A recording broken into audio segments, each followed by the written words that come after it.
Bismillahirrahmanirrahim. Assalamualaikum warahmatullahi wabarakatuh.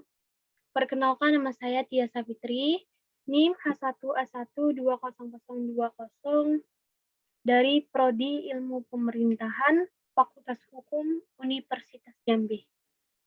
Baiklah, di sini saya akan mempresentasikan materi tentang anggaran pendapatan belanja desa dalam rangka memenuhi tugas ujian akhir semester mata kuliah Keuangan Negara dengan dosen pengampu Pak Alpa Beriansa, SIP, MIP.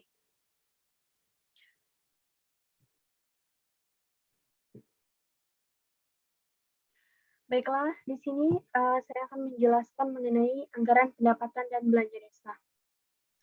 Saya mulai dari pendahuluan. Di sini saya akan mengenalkan terlebih dahulu apa itu desa dan kewenangan yang didapatkan oleh desa. Desa adalah sebuah aglomerasi permukiman di area perdesaan. Desa adalah kesatuan masyarakat hukum yang memiliki batas wilayah yang berwenang untuk mengatur dan mengurus urusan pemerintahan. Kepentingan masyarakat setempat berdasarkan prakarsa masyarakat, hak asal-usul, dan atau hak tradisional yang diakui dan dihormati dalam sistem pemerintahan Negara Kesatuan Republik Indonesia. Di Indonesia, istilah desa adalah pembagian wilayah administratif di Indonesia di bawah kecamatan yang dipimpin oleh kepala desa.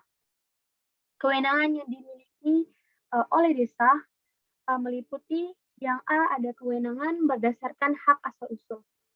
Kewenangan ini merupakan warisan yang masih hidup dan prakarsa desa atau prakarsa masyarakat. Yang B, ada kewenangan lokal berskala desa. Kewenangan ini muncul karena perkembangan desa dan prakarsa masyarakat desa. Yang C, ada kewenangan yang ditugaskan oleh pemerintah daerah provinsi atau pemerintah daerah kabupaten atau kota. Dan yang terakhir, D, kewenangan lain yang ditugaskan oleh pemerintah daerah provinsi atau pemerintah daerah kabupaten atau kota sesuai dengan ketentuan peraturan perundang-undangan. Selanjutnya, saya akan menjelaskan apa sih APBDes itu. Pasti teman-teman bertanya, apa yang dimaksud dengan APBDes? APBDes itu merupakan rencana keuangan tahunan pemerintah desa yang dibahas dan disetujui bersama oleh pemerintah desa dan BPD. BPD merupakan Badan Permusyawaratan Desa. APBDes memuat sumber-sumber penerimaan dan alokasi pengeluaran desa dalam kurun waktu 1 tahun anggaran dimulai pada 1 Januari sampai 31 Desember. Selanjutnya yaitu dasar peraturan desa dan dana desa. Dasar peraturan desa dan dana desa ada 3. Yang pertama yaitu Undang-Undang Nomor 6 Tahun 2014 tentang Desa. Yang kedua yaitu ada Peraturan Pemerintah Nomor 47 Tahun 2015 tentang perubahan atas Peraturan Pemerintah Nomor 43 Tahun 2014 tentang Peraturan Pelaksanaan Undang-Undang Nomor 6 Tahun 2014 tentang Desa. Dan yang terakhir ada Peraturan Pemerintah Nomor 8 Tahun 2016 tentang perubahan kedua atas Peraturan Pemerintah Nomor 60 Tahun 2014 tentang dana desa yang bersumber dari APBN. Selanjutnya saya akan menjelaskan manfaat dari penyusunan APBN. Manfaat yang pertama yaitu APBD sebagai panduan bagi pemerintah desa dalam menentukan strategi operasional kegiatan berdasarkan kebutuhan dan ketersediaan dana APBD.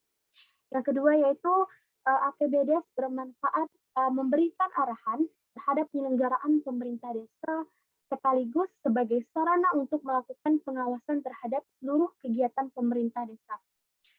Yang ketiga yaitu APBDes bermanfaat sebagai memberikan isi terhadap model penyelenggaraan pemerintah desa dalam mewujudkan good governance, serta meningkatkan pelayanan terhadap masyarakat melalui perencanaan, pembangunan, dan pembiayaan secara konferensi.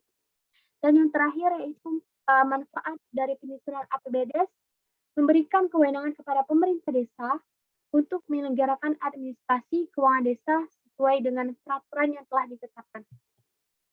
Selanjutnya saya akan menjelaskan prinsip-prinsip dalam penyusunan APBD. Ada 6 prinsip. Prinsip yang pertama yaitu sesuai dengan kebutuhan penyelenggaraan pemerintah desa berdasarkan urusan dan kewenangan. Prinsip yang kedua yaitu tepat waktu sesuai dengan tahapan dan jadwal yang telah ditetapkan dalam peraturan perundang-undangan. Prinsip yang ketiga, transparan. Untuk memudahkan masyarakat mengetahui dan mendapatkan akses informasi seluas-luasnya tentang APBD. Prinsip yang keempat yaitu partisipasi dengan melibatkan masyarakat. Prinsip kelima, memperhatikan atas keadilan dan kepatuhan. Dan prinsip yang terakhir, prinsip keenam, substansi APBD tidak bertentangan dengan kepentingan umum, peraturan yang lebih tinggi, serta peraturan desa lainnya. Selanjutnya ada tahapan penyusunan APBD. Gambar di samping ini merupakan bagan atau gambaran dari tahapan penyusunan APBD. Baiklah, saya akan menjabarkan tahapan penyusunan APBD. Tahapan yang pertama yaitu Kepala Desa membentuk tim penyusun APBD yang terdiri dari semua perangkat desa dan para pimpinan lembaga kemasyarakatan desa dengan ketua sekretaris desa. Tahapan yang kedua yaitu tim penyusun APBD melakukan musyawarah penyusunan APBD berdasarkan APBD yang sudah disepakati sebelumnya hingga jadilah rancangan APBD. Tahapan ketiga, sekretaris desa atau nama tim penyusun APBD menyampaikan RAPBD kepada kepala desa. Tahapan keempat, kepala desa menyampaikan RAPBD kepada BPD dalam musyawarah yang diselenggarakan oleh BPD secara terbuka. Tahapan selanjutnya, tahapan kelima, BPD melakukan pembahasan RAPBD dalam musyawarah BPD secara tertutup. Tahapan yang keenam, BPD menyepakati tanpa revisi atau dengan revisi atau menolak dengan alasan RAPBD dalam musyawarah BPD secara terbuka. Dalam hal ini terjadi penolakan oleh BPD, maka Kades harus merevisi RAPBD-nya untuk kemudian disampaikan ulang kepada BPD dan kepala desa hanya boleh melaksanakan kegiatan anggaran bidang penyelenggaraan pemerintahan. Tahapan yang ketujuh, setelah RAPBD disepakati oleh BPD, maka Kades menetapkan RAPBD tersebut menjadi Perdes APBD.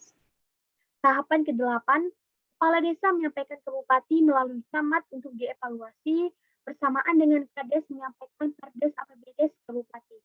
Sekdes mengundangkan rancangan Perdes APBD menjadi Perdes APBD. Bersamaan dengan itu pula, Sekdes menyusun rancangan peraturan kepala desa tentang penjabaran APBD. Dan selambat-lambatnya 3 hari setelah penetapan Perdes APBD harus sudah terbit Perkades APBD. Tahapan yang ke-9, Bupati menyampaikan hasil evaluasi secara tertulis selambat-lambatnya 20 hari sejak diterimanya APBD. Hasil evaluasi Bupati harus ditindaklanjuti oleh Kepala Desa selambat-lambatnya 20 hari sejak diterimanya hasil evaluasi. Manakala hasil evaluasi tidak ditindaklanjuti oleh Kepala Desa sampai batas waktu sebagaimana ketentuan, maka Perdes APBD tersebut dinyatakan tidak sah dan harus diajukan lagi evaluasinya. Apabila setelah 20 hari Bupati tidak menyampaikan evaluasi, maka APBD tersebut dinyatakan sah atau berlaku. Dan tahapan yang terakhir yaitu tahapan yang ke-10, pemerintah desa dan BPD memperluaskan Perdes APBD kepada masyarakat melalui forum, sarana, dan media yang mudah diakses oleh masyarakat. Baiklah, selanjutnya saya akan menjelaskan unsur-unsur dari APBD. APBD terdiri atas bagian pendapatan desa, belanja desa, dan pembiayaan. Rancangan APBD ini dibahas dalam musyawarah perencanaan pembangunan desa. Baiklah, saya akan menjelaskan apa itu pendapatan desa. Pendapatan desa adalah semua penerimaan uang melalui rekening desa yang merupakan hak desa dalam 1 tahun anggaran yang tidak perlu dibayarkan kembali oleh desa. Sumber pendapatan desa yaitu ada pendapatan asli daerah atau PAD, dana desa atau DD, alokasi dana desa ADD, bagi hasil pajak dan retribusi daerah, bantuan keuangan kabupaten, hibah dan sumbangan pihak ketiga, dan lain-lain pendapatan yang sah. Baiklah, saya akan menjelaskan Apa itu pendapatan asli daerah, dana desa, alokasi dana desa, bagi hasil pajak dan retribusi daerah, dan bantuan keuangan kabupaten. Pendapatan asli daerah atau PAD adalah penerimaan dari berbagai usaha pemerintah desa untuk mengumpulkan dana guna keperluan desa dalam membiayai kegiatan rutin atau pembangunan. Pendapatan asli desa bersumber dari yang pertama yaitu hasil usaha.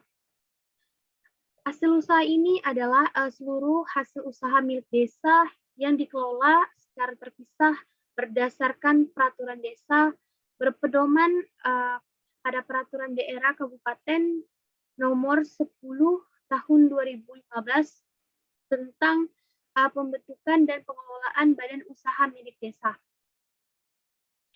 Selanjutnya itu ada hasil aset. Hasil aset ini merupakan seluruh hasil dari barang milik desa yang berasal dari kekayaan asli milik desa, dibeli atau diperoleh atas beban APBDes atau perolehan hak lainnya yang sah, seperti tanah, kas desa, pasar desa, dan lain-lain.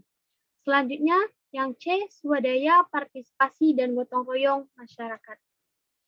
Adalah penerimaan yang berasal dari sumbangan masyarakat desa, penganggaran penerimaan swadaya, partisipasi, dan gotong royong harus dihitung secara cermat dan real dalam bentuk uang yang masuk ke rekening kas desa untuk mendukung pelaksanaan suatu kegiatan yang akan dilaksanakan oleh pemerintah desa. Selanjutnya, yang terakhir yaitu ada pendapatan asli desa lainnya, adalah penerimaan desa yang diperoleh antara lain dari hasil pungutan desa sesuai dengan kewenangan desa yang ditetapkan dan diatur dalam peraturan desa. Selanjutnya,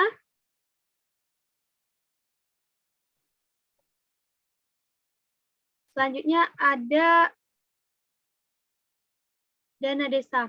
Dana desa adalah dana yang bersumber dari anggaran pendapatan dan belanja negara yang diperuntukkan bagi desa yang ditransfer melalui anggaran pendapatan dan belanja daerah, kabupaten, atau kota dan digunakan untuk membiayai penyelenggaraan pemerintahan, pelaksanaan pembangunan, pembinaan kemasyarakatan, pemberdayaan masyarakat, penanggulangan bencana, darurat, dan mendesak.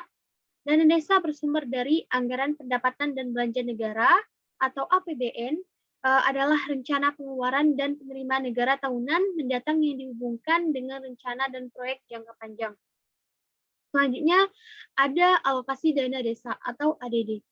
Adalah dana perimbangan yang diterima kabupaten atau kota dalam anggaran pendapatan dan belanja daerah kabupaten atau kota setelah dikurangi dana alokasi khusus. Alokasi dana desa paling sedikit 10% dari dana perimbangan yang diterima kabupaten atau kota dalam anggaran pendapatan dan belanja daerah setelah dikurangi dana alokasi khusus. Alokasi dana desa bersumber dari anggaran pendapatan dan belanja daerah atau APBD, rencana keuangan tahunan pemerintah daerah di Indonesia yang disetujui oleh Dewan Perwakilan Rakyat Daerah atau DPRD, yaitu minimal 10% dari dana alokasi umum ditambah badan pengurus harian. Selanjutnya ada bagi hasil pajak dan retribusi daerah atau BHPRD. Ini merupakan dana yang dialokasikan oleh pemerintah daerah kepada desa yang bersumber dari penerimaan retribusi daerah. Bagi hasil pajak dan retribusi dilakukan berdasarkan ketentuan. Yang pertama yaitu 60% dibagi secara merata kepada seluruh desa, dan yang kedua 40% dibagi secara proporsional realisasi penerimaan hasil pajak dan retribusi dari desa masing-masing. Selanjutnya yaitu ada bantuan keuangan kabupaten atau BKK. BKK ini merupakan bantuan keuangan dari pemerintah kabupaten kepada desa yang merupakan upaya untuk mendukung pemerintah desa dalam melaksanakan kegiatan pembangunan dan pemberdayaan masyarakat desa. Selanjutnya ada belanja desa. Belanja desa adalah semua pengeluaran yang merupakan kewajiban desa dalam 1 tahun anggaran yang tidak akan diterima kembali oleh desa.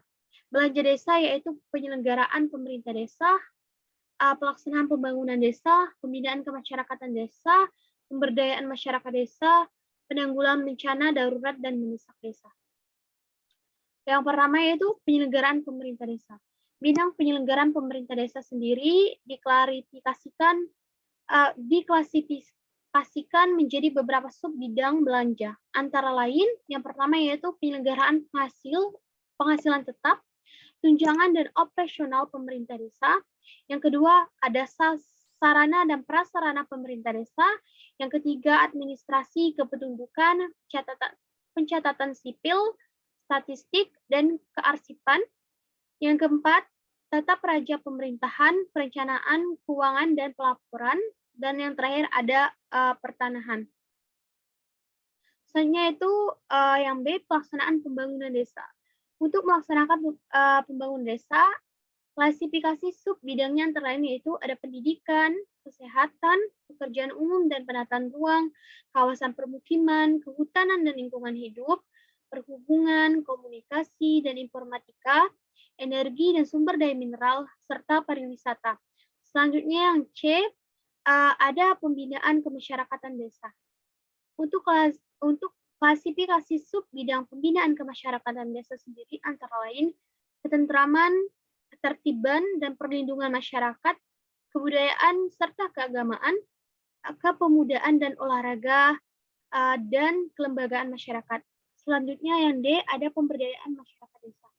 Klasifikasi belanja sub bidang dari bidang pemberdayaan masyarakat desa antara lain kelautan dan perikanan, pertanian dan peternakan, peningkatan kapasitas aparatur desa, pemberdayaan perempuan, perlindungan anak dan keluarga, operasi usaha mikro, kecil, dan menengah, dukungan penanaman modal, dan perdagangan dan perindustrian.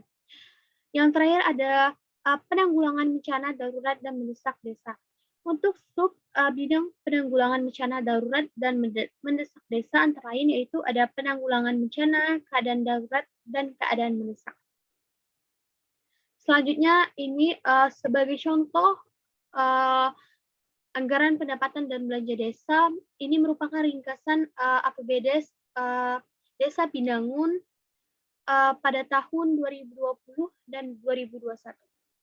Dapat kita lihat anggaran pendapatan dan belanja desa APBD Binangun tahun anggaran 2020, pendapatan desa terdiri dari pendapatan asli desa atau PAD, jumlahnya yaitu Rp82.600.000, dana desa Rp936.509.000, alokasi dana desa Rp351.981.000, bagi hasil pajak dan retribusi atau BHPR sebesar Rp57.123.708, bantuan keuangan kabupaten 30 juta, jumlah pendapatan seluruhnya pendapatan desa yaitu sebesar Rp1.458.213.708. Selanjutnya itu ada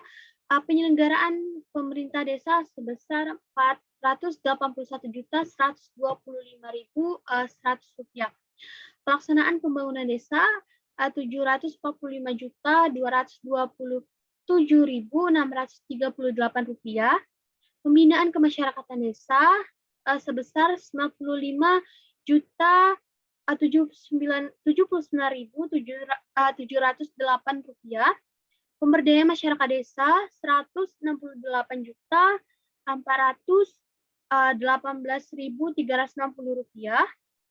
Dan yang terakhir ada penanggulangan bencana darurat desa sebesar Rp8.363.002. Jumlah belanja keseluruhan pada desa yaitu Rp1.458.213.808. Selanjutnya ada anggaran pendapatan dan belanja desa APBD Binangun tahun anggaran 2021. Bisa kita lihat di layar pendapatan desa terdiri dari pendapatan asli desa sebesar Rp77.351.175. Dana desa sebesar Rp768.146.000. Alokasi dana desa sebesar Rp403.517.000. Bagi hasil pajak dan retribusi Rp57.570.166. Bantuan keuangan kabupaten sebesar 41 juta. Jumlah keseluruhan dari pendapatan desa Binangun yaitu sebesar 1.347.584.341 rupiah.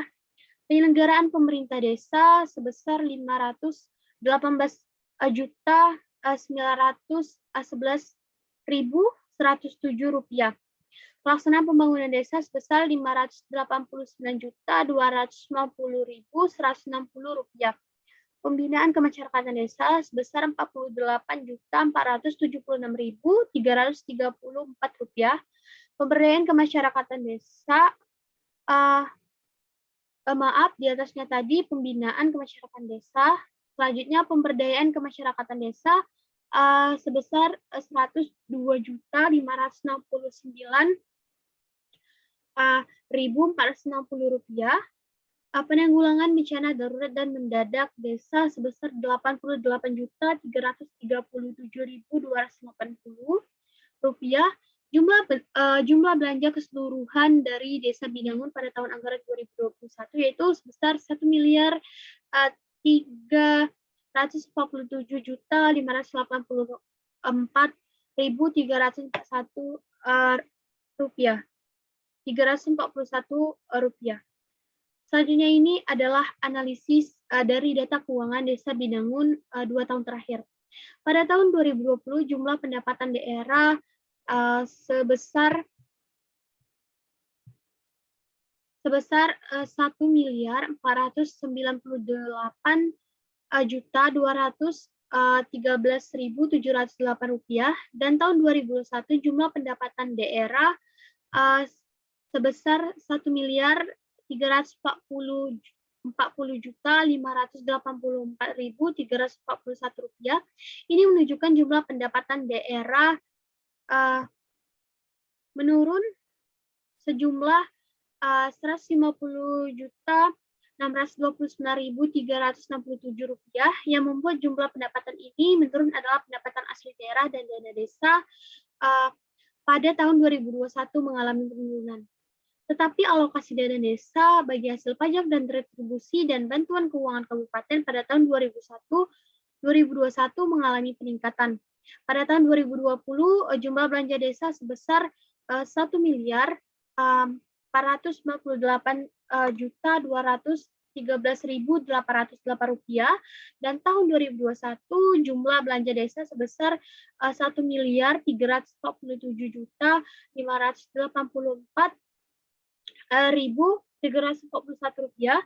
Berarti ini menunjukkan jumlah belanja tahun 2021 mengalami penurunan sejumlah Rp150.629.467 yang membuat jumlah belanja ini menurun adalah pelaksanaan pembangunan desa, pembinaan masyarakat desa, dan pemberdayaan kemasyarakatan desa pada tahun 2021 mengalami penurunan.